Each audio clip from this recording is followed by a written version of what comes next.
if you were a terrorist, what would be your way to circumvent the regulation that is becoming stricter and stricter at for the developer? I think that the point is that we maybe we will have to consider violent extremism and extremists and terrorists as more and more as a visual storyteller. So it means that this kind of actor will be more and more able to engage, to gamify conflict, to weaponize people throughout, let's say, ridiculous but violent contents, to motivate people throughout online gaming, transforming conflict between people in the street as a sort of video game, and feeding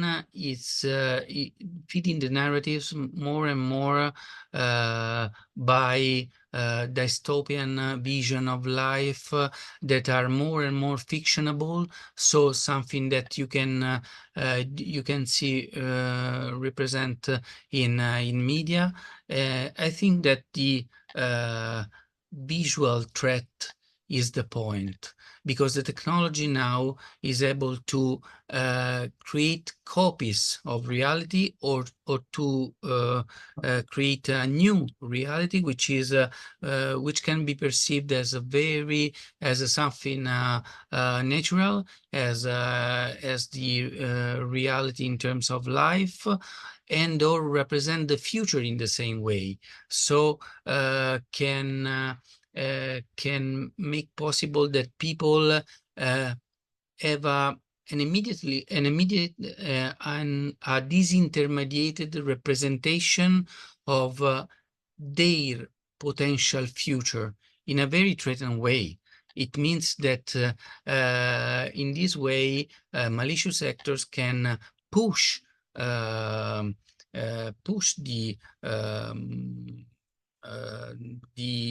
reaction of people against institutions and against target that they selected, that they decide to select it for their own need. So it means that I agree with you when you say that the threat is more based on individual let's say vulnerabilities and perspectives. So that's why, for instance, we move from vulnerable people to susceptible people. It means that you can more activate them in the realm of emotional warfare, for instance. But we have also to look at communities, at groups, at movement in a completely different way, which is the connective one. This is the point. I always want to stress this huge difference, and this a sort of paradigmatic revolution, because we used to see collective entities that started from vis-a-vis or face-to-face experience, and then decide to do something to let's say to translate their way to conflict in the online space. But nowadays we have to consider brand new categories of actors, and it will be everything will be like this in the future. So connective identities, it means that they create their own identity online, and they decide to act in the field with not just let's say sharing the final goal to be achieved, sharing the main purpose of their of the conflict, but in a very magmatic way. So sometimes they decide to participate in this action, some other time they decide to not connect offline to take part in this initiative, and it make the capacity to anticipate this kind of threat very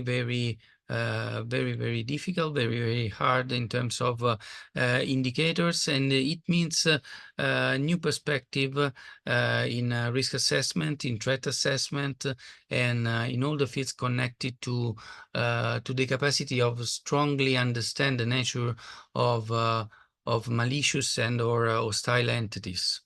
And in a context, sorry, just to conclude, in a very flexible and changing environment in which the